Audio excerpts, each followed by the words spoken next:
Friends, Sunu വ്ളോഗ്സിലേക്ക് എല്ലാ കൂട്ടുകാർക്കും സ്വാഗതം.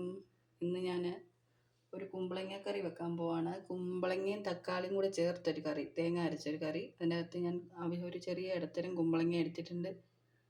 അത്യാവശ്യം 2 പഴുത്ത തക്കാളി, 3 പച്ചമുളക് കീറിയിട്ടിട്ടുണ്ട്. ഇതിൻ്റെ അകത്ത് ആവശ്യമായിട്ടുള്ള വേകാൻ ആവശ്യമായ വെള്ളം ഒഴിച്ചു കൊടുക്കാം, വേവിച്ചെടുക്കാം. കുമ്പളങ്ങയും തക്കാളിയും വേകാൻ ആവശ്യമായിട്ടുള്ള വെള്ളം ഒഴിച്ച് കൊടുത്തിട്ടുണ്ട്. കുറച്ച് ഉപ്പിട്ട് ഉപ്പും മഞ്ഞൾപ്പൊടി ഇട്ട് ഇത് വേവിച്ചെടുക്കുക. ആവശ്യമായിട്ട് ഉപ്പിട്ട് കൊടുത്തു. കറിക്ക് ആവശ്യമായിട്ടുള്ള മഞ്ഞൾപ്പൊടി ഇട്ട് കൊടുക്കാം. ഇതെല്ലാം കൂടെ ഇളക്കി കൊടുത്ത് വേവിക്കാൻ വെക്കാം. ഒരു 10-15 മിനിറ്റിനുള്ളിൽ ഇത് വെന്ത് കിട്ടും.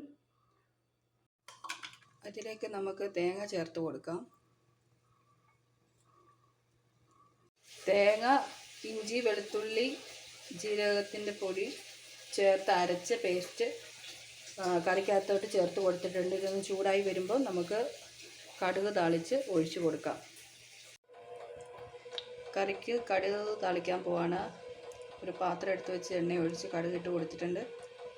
അരിഞ്ഞ് വെച്ചിരിക്കുന്ന ഉള്ളി ഇതിലേക്കിട്ട് കടുക് താളിക്കാം.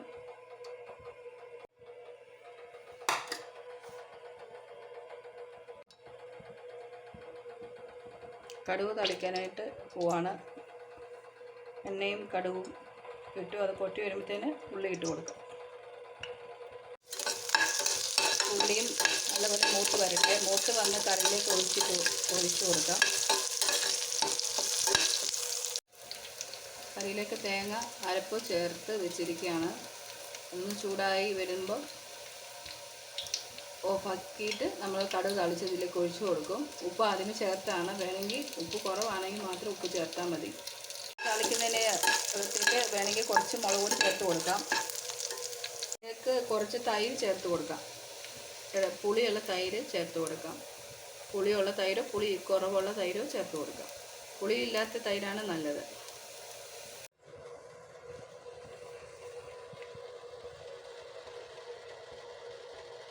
നല്ല ടേസ്റ്റി ആയിട്ടുള്ള കുമ്പളങ്ങ കറി റെഡി ആയിട്ടുണ്ട്. നിങ്ങളൊന്ന് ട്രൈ ചെയ്ത് നോക്കണം, സൂപ്പറായിരിക്കും.